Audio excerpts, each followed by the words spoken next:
नमस्कार। आज की क्लास में हम लोग क्लास 9 के साइंस का गति चैप्टर कवर कर रहे हैं, जिसमें पहले की वीडियो में मैं कुछ टॉपिक बता चुका हूं और आज की वीडियो में मैं चाल, वेग और त्वरण को समझाने वाला हूं। तो चलिए आज का पहला टॉपिक चाल को समझते हैं। चाल क्या है? फॉर्मूले से स्टार्ट करता हूं मैं। चाल बराबर दूरी बटे में समय। इस बटे वाली लाइन को मैं एकांक बोलूंगा। किसी गतिशील वस्तु द्वारा एकांक समय में तय की गई दूरी को उस वस्तु की चाल कहते हैं। किसी गतिशील वस्तु द्वारा एकांक समय में तय की गई दूरी को उस वस्तु की चाल कहते हैं। यानी ये हमें कहना जरूरी है कि किसी गतिशील वस्तु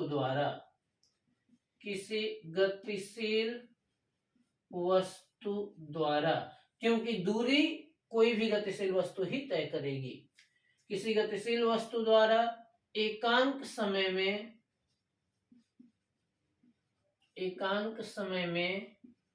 तय की गई दूरी को उस वस्तु की चाल कहते हैं। यदि कोई वस्तु t समय में s दूरी तय करती हो, तब उस वस्तु की चाल v बराबर दूरी s बटे में t। अब यहां से अगर हम लोग मात्रक निकालना चाहें तो ये s क्या है? दूरी है। t क्या है? समय। तो दूरी का मात्रक मीटर हो जाएगा और बटे को हम लोग प्रति बोलेंगे और समय का मात्रक सेकंड हो जाएगा। तो चाल का मात्रक हो जाएगा मीटर प्रति सेकंड। ध्यान रहे, चाल एक अदिश राशि है। चाल अदिश राशि है। आप लोगों को मैं बता दूं कि मेरी मात्राएं थोड़ी कमजोर है, तो इस पर ध्यान नहीं देना है। आप लोगों को कॉन्सेप्ट पर ध्यान देना है, फॉर्मूले पर, मात्रक पर, सदिश है, अदिश है, इसका डेफिनेशन क्या है, इन सब चीजों पर विशेष ध्यान देना है। चाल किसे कहते हैं? किसी गतिशील वस्तु द्वारा एकांक समय में तय की गई दूरी को उस वस्तु की चाल कहते हैं। चाल एक अदिश राशि है तथा इसका मात्रक मीटर प्रति सेकंड होता है। चाल कई प्रकार के होते हैं, जिसमें से 4 प्रकार अभी मैं आपके साथ डिस्कस करने वाला हूं। नाम याद रखिए पहले चारों प्रकार का।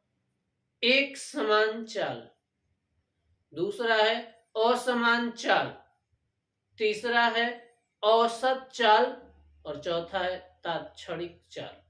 ये चारों लाइन से आपको याद रखना जरूरी है, क्योंकि इसके बाद जब हम लोग वेग पढ़ेंगे तो हम, जैसे मैं बात कर रहा हूं एक समान चाल, तो जब मैं वेग पढ़ा रहा हूंगा तो उस समय एक समान वेग बोलूंगा, चाल और वेग।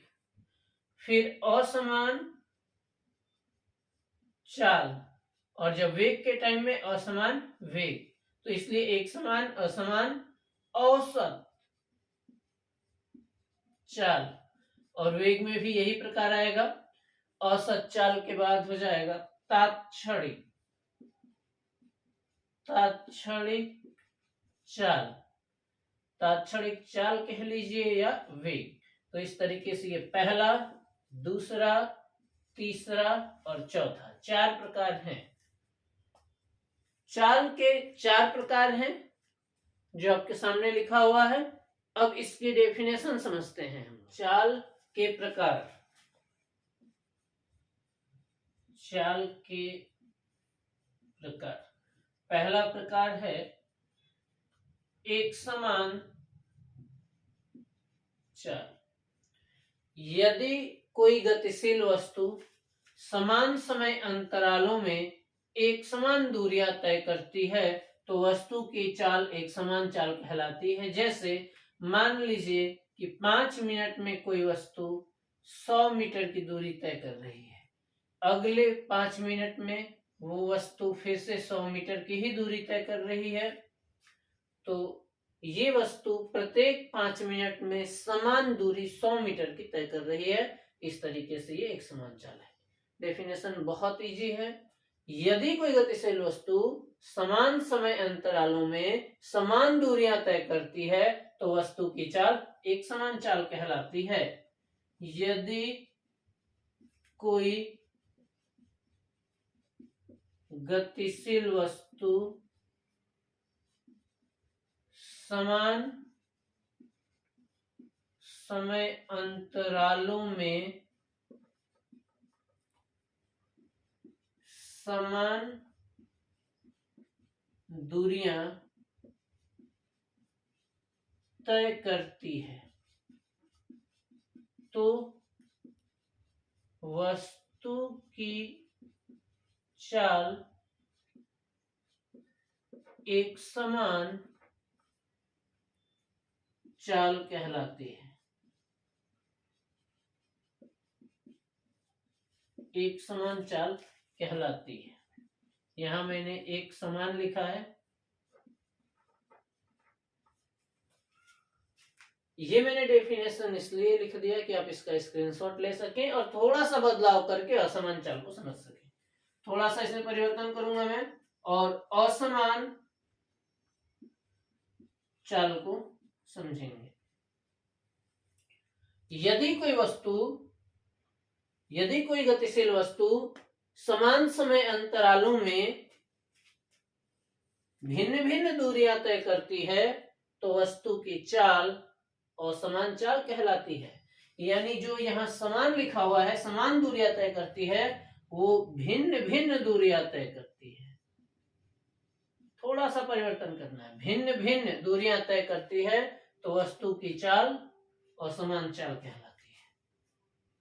जैसे एक वस्तु 5 मिनट में 100 मीटर की दूरी तय कर रही है, अगले 5 मिनट में ये सिर्फ 50 मीटर की दूरी तय कर पा रही है, अगले 5 मिनट में ये 120 मीटर की दूरी तय करने लग रही है। तो यदि कोई वस्तु समान समय अंतरालों में भिन्न भिन्न दूरियां तय करती है तो वस्तु की चाल असमान चाल कहलाती है। अब औसत चाल थर्ड टॉपिक हो जाएगा। तीसरा इसका प्रकार हो जाएगा औसत चाल। पहले समझते हैं हमें औसत चाल की जरूरत क्यों पड़ी। मान लीजिए कि आप शहर ए से बी पर होते हुए, बी से होते हुए शहर सी तक आप पहुंचते हैं। आप सड़क पर बाइक ड्राइव कर रहे हैं, कहीं पर ब्रेकर आता है, आपकी स्पीड धीरे हो जाती है, लगभग 10 किलोमीटर प्रति घंटा या 5 किलोमीटर प्रति घंटा। फिर ब्रेकर खत्म होता है, सड़क सही रहती है, अपनी स्पीड को आप बढ़ा लेते हैं, 60 किलोमीटर प्रति आवर की स्पीड से आप बाइक ड्राइव करने लगते हैं। कहीं मोड़ आता है, अपनी स्पीड को घटाकर आप 30, 40 या 20 करते हैं, फिर अपनी स्पीड को बढ़ाते हैं, फिर धीरे करते हैं। तो इस तरह से आप जब शहर बी तक पहुंच जाते हैं और वहां पर जो आपसे मिलता है वो फ्रेंड आपसे पूछेगा कि आप किस चाल से चलकर आए हैं, तो आप क्या जवाब देंगे? जब आप 60 की स्पीड थे वो जवाब देंगे, या जब आप 5 की स्पीड से 10 की स्पीड में थे वो, या 40-30 की स्पीड में थे वो। इस वजह से हमें एक औसत चाल की जरूरत पड़ती है जिसमें तुरंत होने वाले परिवर्तनों को नहीं देखा जाता है, इसमें ली जाती है कुल दूरी और लिया जाता है कुल समय। आप घर से निकल गए हो, आप रास्ते में बहुत धीरे चल रहे हो तो भी समय तो बराबर ही चलता रहेगा। समय की स्पीड न तो बढ़ती न घटती है, और आप तेज चल रहे हो तो भी समय बराबर ही चल रहा है। तो आप तेज चलिए या धीरे चलिए उससे मतलब नहीं है। आप कितने बजे निकले हो शहर ए से और कितने बजे पहुंच रहे हो शहर बी पर, वो कुल समय और कुल दूरी काउंट की जाएगी, फिर उन दोनों का अनुपात निकाला जाएगा। यानी औसत चाल बराबर होता है औसत चाल बराबर कुल दूरी बटे में कुल समय। अब इसकी परिभाषा क्या हो जाएगी? किसी गतिशील वस्तु द्वारा तय की गई कुल दूरी तथा कुल दूरी को तय करने में लगे कुल समय के अनुपात को उस वस्तु की औसत चाल कहते हैं। किसी गतिशील वस्तु द्वारा तय की गई कुल दूरी तथा कुल दूरी को तय करने में लगे कुल समय के अनुपात को उस वस्तु की औसत चाल कहते हैं। अब चाल कोई भी हो, एक समान, असमान या औसत या अगला पढ़ने वाला होता, क्षणिक, कोई भी हो, उन सब का मात्रक तो बराबर ही होता है, बस डेफिनेशन और फॉर्मूला थोड़े थोड़े से चेंज हो जाते हैं। अब हम लोग समझेंगे इसके चौथे प्रकार को, जो तात्क्षणिक चाल कहलाएगा। तात्क्षणिक चाल। तात्क्षणिक का मतलब होता है अचानक, एक सेकंड का भी समय नहीं मिला, अचानक कोई घटना हो जाती है। जैसे हमारे बाइक की स्पीडोमीटर, वो जो स्पीड बता रहा है वो उसी समय का बता रहा है, एक सेकंड बाद या एक सेकंड पहले का नहीं बता रहा है। तो स्पीडोमीटर हमें तात्क्षणिक चाल बताता है। किसी वस्तु की औसत चाल ही तात्क्षणिक चाल कहलाती है यदि लिया गया समय बहुत अल्प अर्थात लगभग 0 अंश हो। यानी किसी वस्तु की औसत चाल ही तात्क्षणिक चाल है यदि लिया गया समय बहुत ही अल्प हो, अर्थात लगभग 0 सेकंड में, 0 सेकंड नहीं होगा लेकिन लगभग 0 सेकंड के पास में होगा। तो अब तात्क्षणिक चाल का मैं फॉर्मूला लिखता हूं यहां। देखिए, जैसे कुल दूरी को हम लोग डेल्टा एस और कुल समय को डेल्टा टी लिख देते हैं। औसत चाल को भी के ऊपर बार लिख दिया जाता है, या फिर औसत चाल को भी सफिक्स एवी भी लिखते हैं। तो यहाँ तात्क्षणिक चाल का प्रदर्शन कैसे हो जाएगा? तात्क्षणिक चाल हो जाएगा limit delta t tends to 0। Limit मतलब सीमा यानी शर्त। शर्त यह है कि लिया गया समय लगभग 0 के पास होना चाहिए। डेल्टा टी टेंड्स टू 0 यानी लिया गया समय लगभग 0 होना चाहिए। उस समय औसत चाल ही तात्क्षणिक चाल कहलाती है। तो औसत चाल तो ये है delta S by delta T. तो तात्क्षणिक चाल का फॉर्मूला ये बना। किसी गतिशील वस्तु के औसत चाल को ही तात्क्षणिक चाल कहते हैं यदि लिया गया समय बहुत ही अल्प अर्थात लगभग 0 सेकंड हो। तो तात्क्षणिक चाल का फॉर्मूला आ जाएगा कुल दूरी कुल समय, यानी जो औसत चाल है उसी का फॉर्मूला। लेकिन शर्त लग जाएगा कि जो नीचे समय लिया गया है वो समय लगभग 0 सेकंड है। अगर इसमें से कुछ नोट्स बनाना है आपको तो स्क्रीनशॉट लेके रख लीजिए। फिर हम अगले टॉपिक वेग की तरफ चलते हैं। वेग और वेग के प्रकार को समझते हैं। देखिए, वेग क्या है? किसी गतिशील वस्तु द्वारा एकांक समय में प्राप्त विस्थापन उस वस्तु का वेग कहलाता है। चाल और वेग में बस यही अंतर है कि चाल बराबर दूरी बटे में समय। एकांक समय में तय की गई दूरी वस्तु की चाल कहलाती है, एकांक समय में प्राप्त विस्थापन वस्तु का वेग कहलाता है। मैं अंतर बताऊंगा इन दोनों में पूरा, अभी सिर्फ एक जैसा तुलना करके बता रहा हूं जिससे आसानी से आपको याद हो सके। किसी गतिशील वस्तु द्वारा एकांक समय में प्राप्त विस्थापन उस वस्तु का वेग कहलाता है।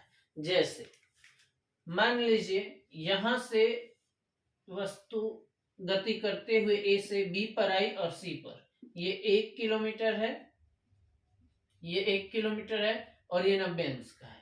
तो यहां हो जाएगा √2 किलोमीटर। अब वेग निकालना है और चाल दोनों निकालनी है, और समय जो है दोनों के लिए बराबर ही है। तो समय कुछ भी आप मान सकते हो। चलिए मैं समय को t लिख दूंगा, यानी समय हो जाएगा t। अब अगर मुझे वेग निकालना हो तो वेग बराबर विस्थापन बटे में समय।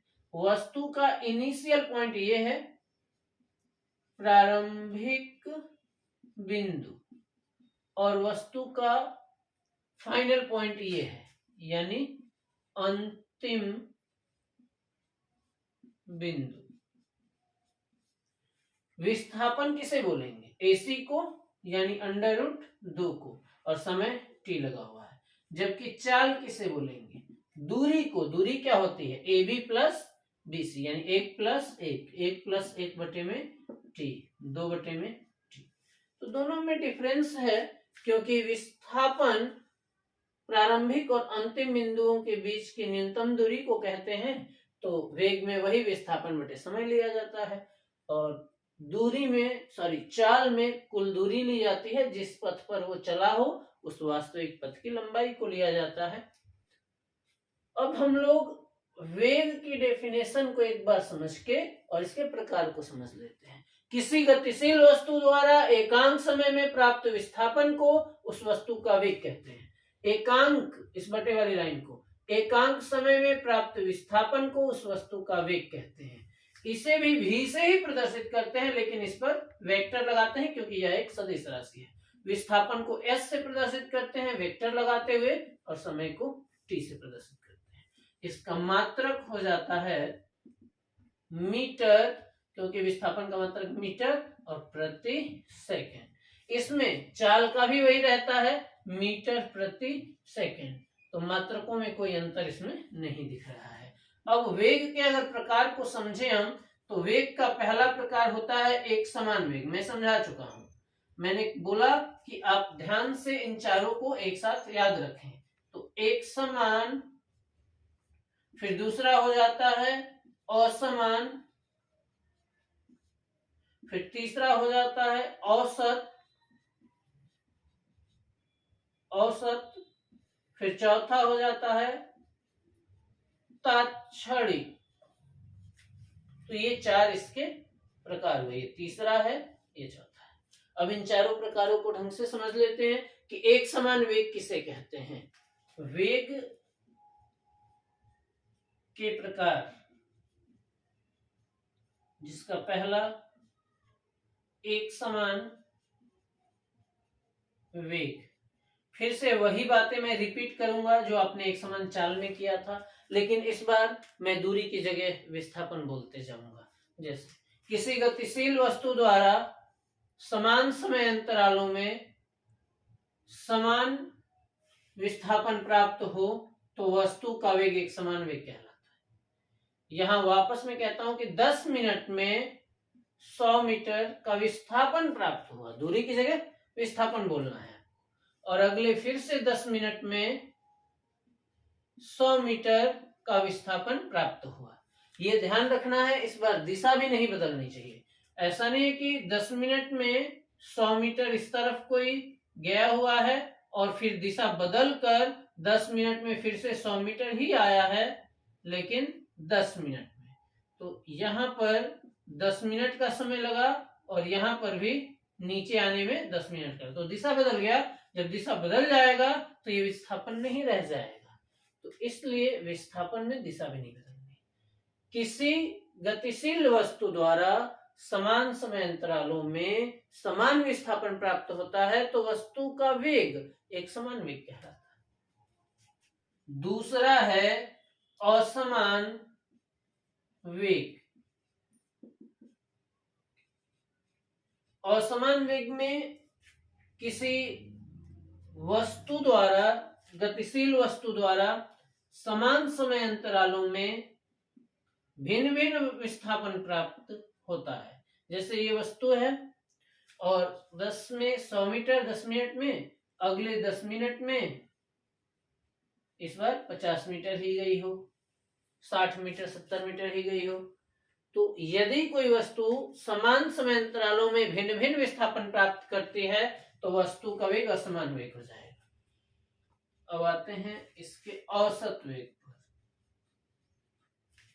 औसत वेग फॉर्मूला याद रखें, कुल विस्थापन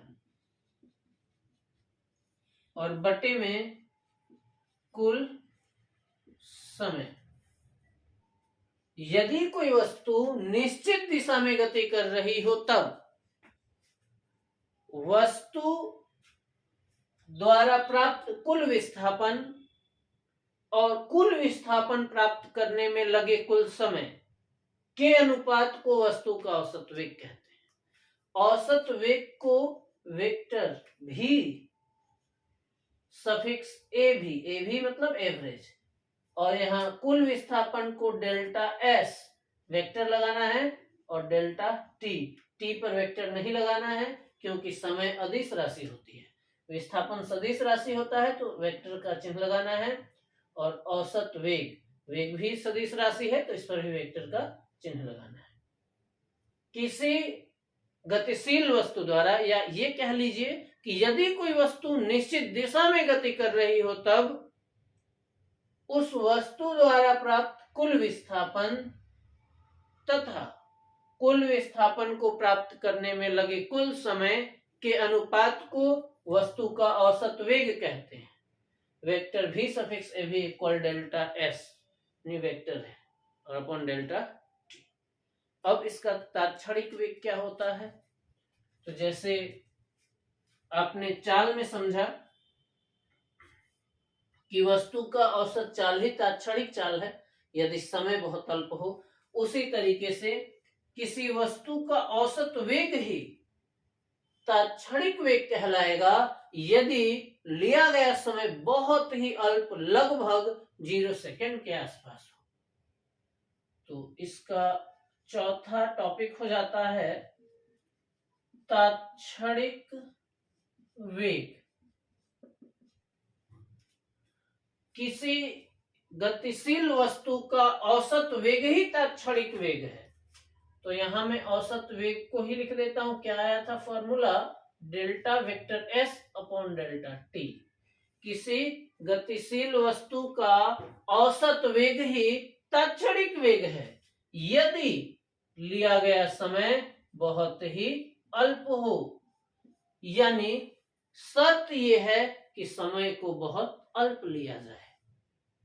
तो चाल और वेग में से किसी एक को कंफर्म कर लीजिए। जहां जहां हम दूरी बोल रहे थे चाल में, वहां पर आप विस्थापन लिखते जाएं। जहां अदिश बोला होगा वहां सदिश लिखते जाएं। आपको वेग और वेग के प्रकार की जानकारी हो जाएगी और उसको आप आसानी से लिख पाएंगे। इसकी पिछली वीडियो आपने अगर नहीं देखा होगा तो डिस्क्रिप्शन बॉक्स में लिंक है, वो जरूर देखें। अब हम लोग आगे त्वरण को समझते हैं। अगला टॉपिक है त्वरण। हम समझते हैं त्वरण की परिभाषा को, फॉर्मूले को, उसका मात्रक कैसे निकालते हैं, ये सदिश राशि है या अदिश है, और इसके प्रकार कौन कौन से हैं। तो त्वरण किसे कहते हैं, मैं आपको फॉर्मूले के हेल्प से त्वरण के डेफिनेशन को क्लियर करूंगा। त्वरण बराबर होता है वेग परिवर्तन और बटे में समय अंतराल। वेग परिवर्तन बटे में समय अंतराल। देखिए, कोई वस्तु अपने वेग को बदल रही है यानी वो गति कर रही है, तो गतिशील वस्तु पर ही हमें पढ़ना है। किसी गतिशील वस्तु द्वारा एकांक समय में उसके वेग में किए गए परिवर्तन को उस वस्तु का त्वरण कहते हैं। जो आप एकांक का रूल्स अप्लाई करके और किसी भी डेफिनेशन को याद कर रहे हैं फिजिक्स में, वो आपके लिए बहुत हेल्पफुल होगा और सारी परिभाषाएं आपको याद हो जाएंगी। जैसे एक एग्जांपल के तौर पर मैं आपको बता दूं, दाब किसे कहते हैं। तो दाब P बराबर F बाई ए। F बल है और A क्षेत्रफल है, तो यहां मैं क्षेत्रफल लिख देता हूं। एकांक क्षेत्रफल पर लगने वाले बल को दाब कहते हैं। बटे वाली लाइन को आप एकांक कहें तो बेहतर होगा। एकांक क्षेत्रफल पर लगने वाले बल को दाब कहते हैं। उसी तरीके से किसी गतिशील वस्तु द्वारा एकांक समय अंतराल में किए गए परिवर्तन को उस वस्तु का त्वरण कहते हैं। एकांक समय अंतराल में वेग में किए गए परिवर्तन को उस वस्तु का त्वरण कहते हैं। त्वरण एक सदिश राशि है। इसमें दिशा किस ओर होती है, तो उसी ओर दिशा होती है जिस ओर वस्तु गति कर रही होती है, यानी जिधर वस्तु के वेग की दिशा है उधर ही त्वरण की भी दिशा है। अब आप मैं परिभाषा यहाँ लिख देता हूं त्वरण की, जिससे आपको आसानी होगी। त्वरण किसे कहते हैं? किसी गतिशील वस्तु द्वारा, किसी गतिशील वस्तु द्वारा एकांक समय में वेग में किए गए परिवर्तन को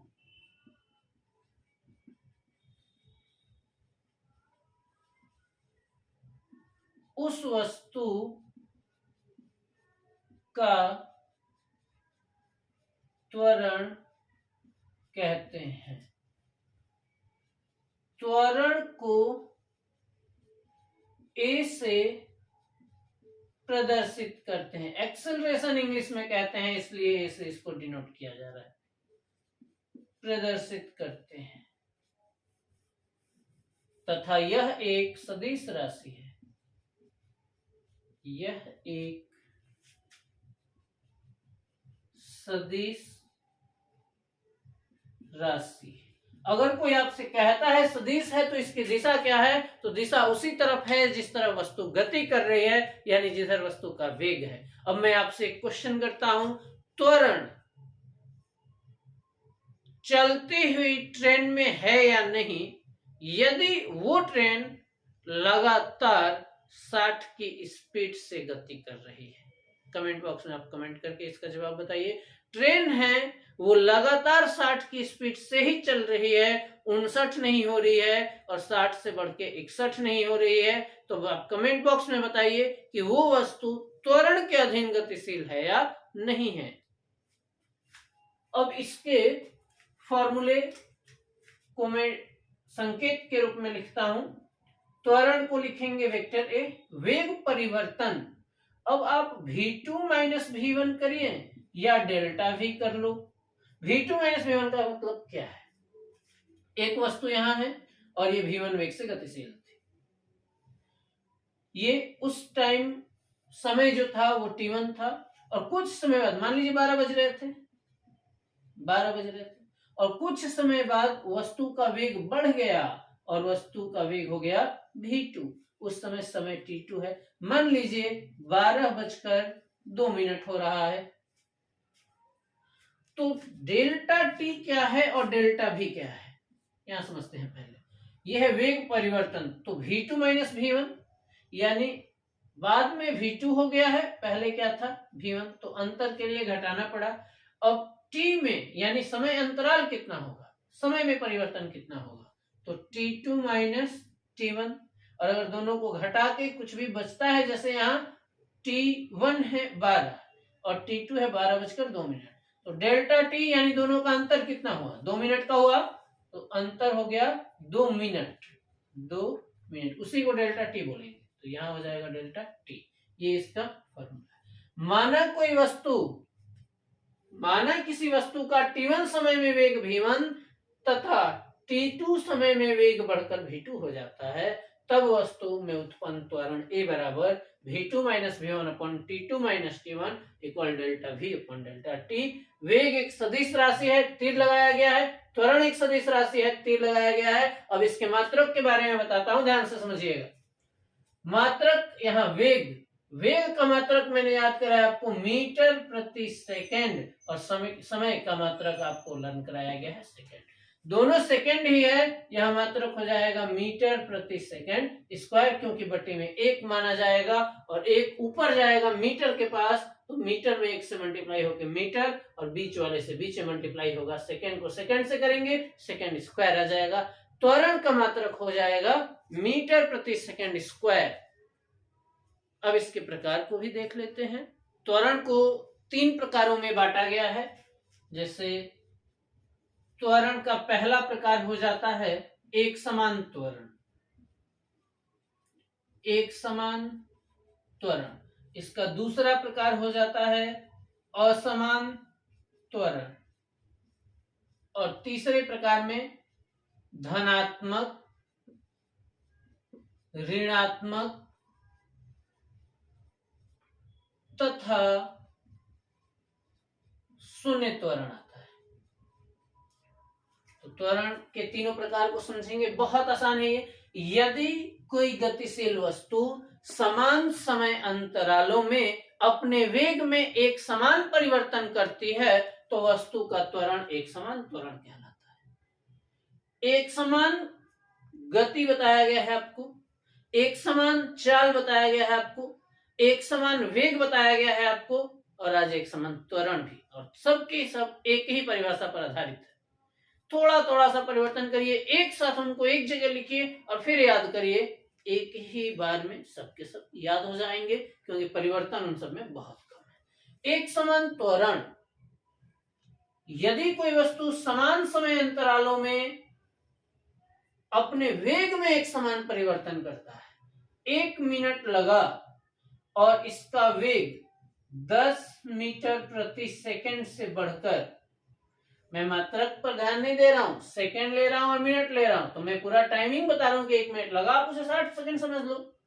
तो 10 मीटर प्रति सेकंड से बढ़कर 15 मीटर प्रति सेकंड हो गया, लेकिन वेग बढ़ा है 5, स्थिर नहीं होना चाहिए वेग। और फिर अगले 1 मिनट में 15 से बढ़कर 20 मीटर प्रति सेकंड हो गया। तो 10 से 15 5 की वृद्धि हुई और 15 से 20 5 की वृद्धि हुई। इस तरीके से ये वस्तु एक समान त्वरण से गतिशील है। यदि कोई गतिशील वस्तु समान समय अंतरालों में अपने वेग में समान परिवर्तन करती है तो वस्तु का त्वरण एक समान त्वरण कहलाता है। उदाहरण के तौर पर स्वतंत्रता पूर्वक गिरती हुई वस्तु में उत्पन्न त्वरण, जैसे इसका एग्जाम्पल अगर आप समझें तो स्वतंत्रता पूर्वक गिरती हुई